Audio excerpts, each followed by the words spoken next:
Deus o abençoe. Feliz Páscoa. Hoje estamos comemorando a ressurreição de Jesus. Isso é Páscoa. Ele morreu, mas ele ressuscitou ao terceiro dia. E normalmente nós vamos aos domingos lendo Mateus. Estamos bem na fase final, mas hoje vamos para o capítulo 28 que fala da ressurreição. Como é Páscoa, nós vamos ler em Mateus 28. Então você pegue a sua Bíblia para ler junto conosco. Nós vamos cantar um cântico agora e adorar esse Deus digno de toda a honra e de toda a glória. Amém?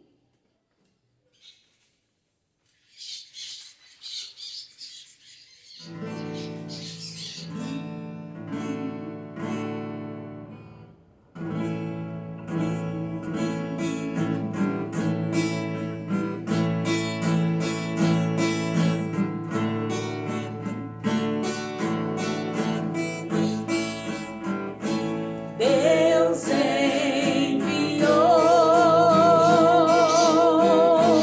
seu Filho amado para nos salvar e perdoar. Na cruz morreu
Mateus, capítulo 28.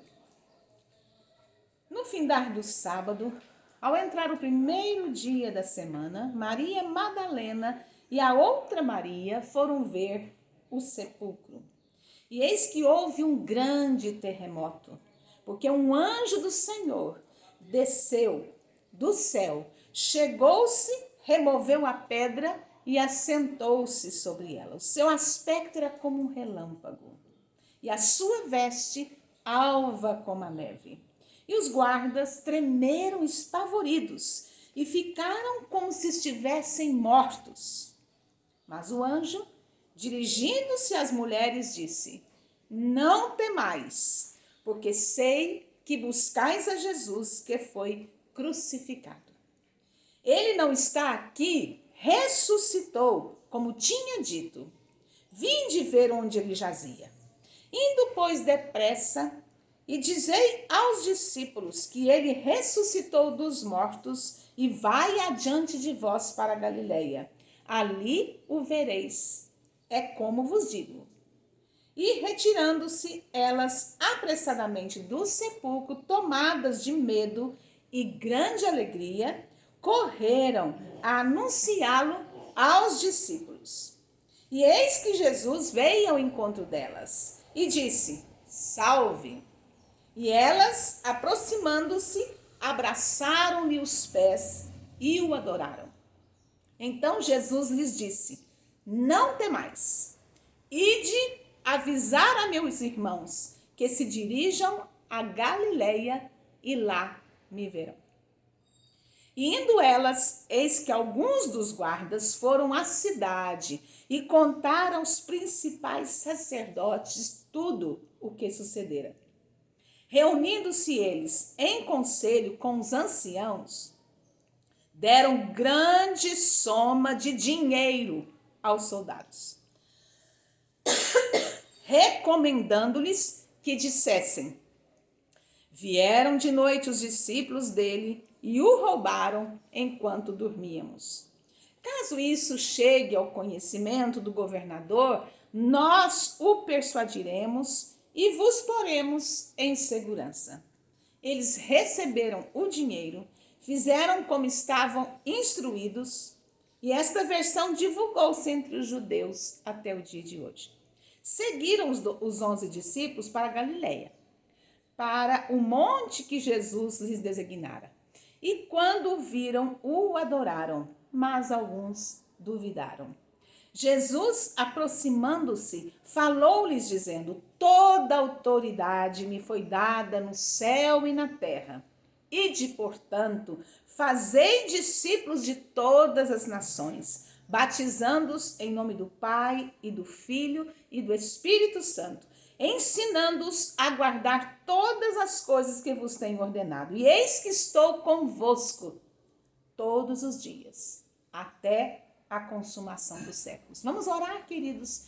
Pai, abre os nossos olhos, destampa os nossos ouvidos, quebranta o nosso coração diante da tua palavra. Só o Senhor pode revelar, porque a tua palavra não se discerne de maneira natural, não é pela nossa inteligência, mas é pela tua revelação.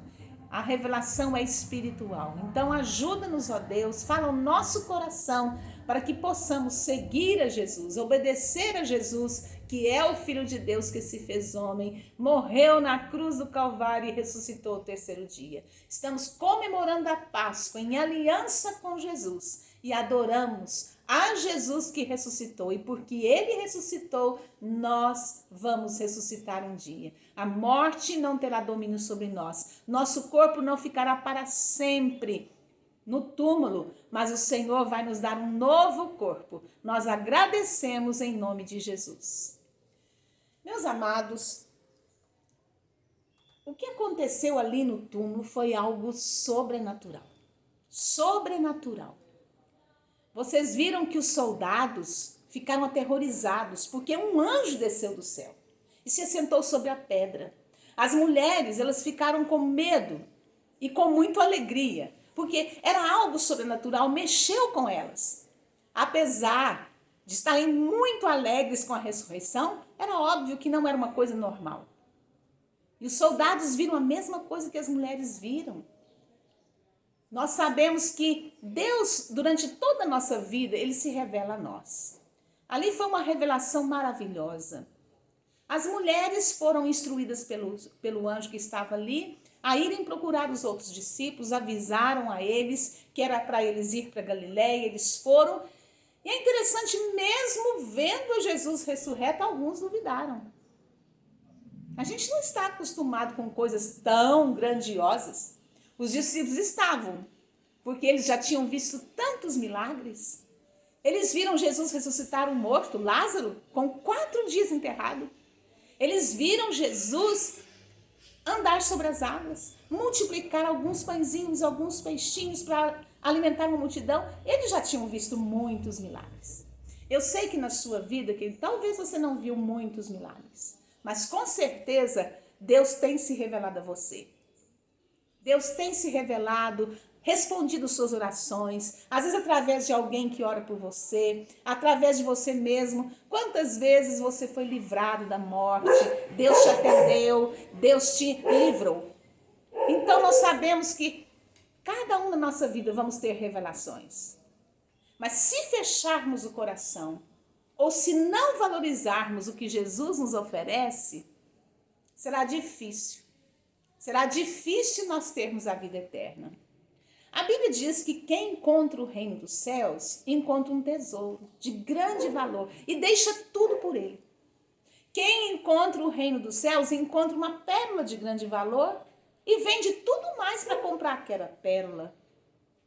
Então, meu amado, nós sabemos que aqueles soldados, eles procuraram os anciãos, eles procuraram ali as autoridades e contaram do que tinham visto. Era algo sobrenatural, maravilhoso. Mas quando eles ofereceram dinheiro àqueles soldados, para que eles escondessem e mentissem, dizendo que os discípulos tinham roubado o corpo, eles aceitaram. A Bíblia diz que Satanás, ele anda rondando a vida da gente para nos tragar. Como leão, ele ronda, ele observa nossas fraquezas. É como se ele colocasse uma isca para nos pegar. Mas qual a finalidade de Satanás? Satanás era um querubim que servia a Deus. E ele quer ser Deus. E ele quer levar para o inferno, que ele sabe que já está destinado ao lago de fogo e enxofre para toda a eternidade. Ele quer levar com ele para a perdição, para perecer a criatura de Deus, os seres humanos que Deus mais ama. Foi por nós que ele deu a vida do seu filho. E Satanás fica observando nossa fraqueza. Cuidado, meu querido.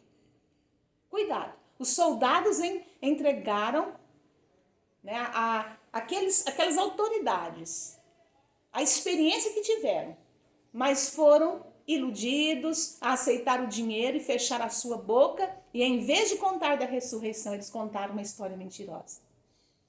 Então, querido, Deus nos dá muitas oportunidades da vida. Eu tenho certeza que ninguém vai para o inferno sem ter tido a oportunidade de receber uma revelação de que Deus é um Deus vivo, um Deus real. Deus se manifesta a nós. Deus vai ao encontro do perdido, do pecador. Há muitas parábolas que a Bíblia diz que Jesus ele tinha 100 ovelhas. Aí uma ovelhinha se desviou, ele deixa as 99 ali guardadas e vai atrás daquela ovelha perdida. Eu creio que ninguém vai perecer sem ter tido a oportunidade de perceber que há um Deus vivo, perceber que Deus te ama. Mas quantas vezes nós colocamos nosso coração em outras coisas? Por isso a Bíblia diz, guarda o teu coração. Um Deus vivo. Eu tenho provado desse Deus. Isso não quer dizer que Deus atende todos os meus pedidos, que Deus faz do jeito que eu quero, mas eu tenho muitas vezes visto a manifestação de Deus. Deus já me livrou da morte, Deus se manifesta a mim nas coisas mais simples da vida, Ele tem cuidado de mim, da minha família. Nós temos mais do que o suficiente. O nosso problema é que a nossa carne, ela nunca se sente satisfeita, ela quer mais e mais e mais. E em vez da gente buscar em Deus satisfazer essa ansiedade que nós muitas vezes sentimos, a gente vai se apegando a coisas passageiras, a vaidades dessa vida. Eu quero ler para você uma citação de John Piper, que eu gosto muito, que diz assim. John Piper, um grande pregador, diz assim: nós nunca deixamos Deus porque valorizamos Ele pouco. Nós trocamos Deus porque valorizamos algo mais do que Ele. Deixe-me dizer isso novamente. Ninguém deixa Deus, abandona Deus, troca Deus, suprime a Deus, se afasta de Deus, simplesmente porque valoriza pouco a Deus. Nós sempre nos afastamos de Deus porque valorizamos algo mais. E é por isso que é um insulto cósmico. Esta é a indignação infinita do universo, que os seres humanos preferem algo mais do que Deus. A confissão protestante, o nosso catecismo protestante, diz que nós fomos criados para Deus, para a glória dele. Queridos, só nele nós encontramos o ninho. Todas as nossas fontes estão nele. Ele é um Deus vivo. Jesus entregou a sua vida por nós, ele ressuscitou. Então, todas as vezes que eu sou tentada por algo, a desanimar, retroceder, eu faço igual aquele cachorro, sabe? Que quando está molhado, sacode o corpo e vai em frente. Eu tomei uma decisão na minha vida, desde que me converti. Nada, ninguém vai me separar de Jesus. Porque ele me sustenta. Se eu estou aflita, se eu estou desanimada, eu corro para ele. Querido, é isso que nós temos que fazer. Correr para ele. Ele não falou que seria fácil. A nossa vida é um caminho estreito. Mas aqui ele promete. Ele nos dá uma missão de ir e pregar o evangelho. Quando ele aparece aos discípulos, ele diz: ide, portanto, fazei discípulos de todas as nações, batizando-os em nome do Pai, do Filho e do Espírito Santo, ensinando-os a guardar todas as coisas que vos tenho ordenado. E eis que estou convosco todos os dias, até a consumação dos séculos. Um dia, os séculos vão se consumar. Cada dia vai se aproximando. Jesus agora vai voltar, porque o texto aqui em Mateus não continua, mas os outros evangelhos, livro de Atos, falam que Jesus subiu aos céus, a sua ascensão. 2 anjos apareceram e disseram: varões galileus, ali tinha 500 pessoas, por que estáis olhando para o céu? Esse Jesus, que dentre vós subiu para os céus, há de voltar. Jesus vai voltar, querido. Nós cremos que esse dia está chegando. Cada vez estamos mais perto. A promessa foi feita há muito tempo, sim. Mas o apóstolo Pedro mesmo diz que nós não devemos desanimar, não devemos duvidar. Ele vai voltar. Vai agora vir não para salvar, vai vir como advogado para julgar a terra. E se você não estiver em Jesus, não tiver valorizado o sacrifício dele e se entregado, querido, não adianta mudar de religião só. Você precisa entregar o seu coração. Vida eterna, a Bíblia define como conhecer ao Pai e ao seu Filho Jesus, em João 17:3. E nada, querido, não deixe que nada tome o lugar de Jesus na sua vida. Não diga não tenho tempo para ler a Bíblia. Não diga não tenho tempo para orar. Todos nós temos 24 horas por dia. O que você faz do seu tempo determina onde está o seu coração. Onde está o seu coração, querido? Você tem se relacionado com esse Deus vivo e verdadeiro? É claro que não vamos sentir um êxtase todo dia, porque nós somos falhos. Muitas vezes nossas emoções interferem entre nós e Deus. Mas Deus vai se manifestar a você, porque Ele é real, Ele é vivo, Ele ressuscitou. Vamos orar. Obrigado, Pai. Muito obrigado, porque nós servimos a um Deus que ressuscitou, a Jesus ressurreto, o nosso mediador entre nós e o Senhor. Abençoa cada ouvinte. Atrai-os para Jesus, revela-te a eles e ajuda-nos no dia a dia, cada dia, a dar a ti, Jesus, o valor que tu mereces. Nós te adoramos. Amém.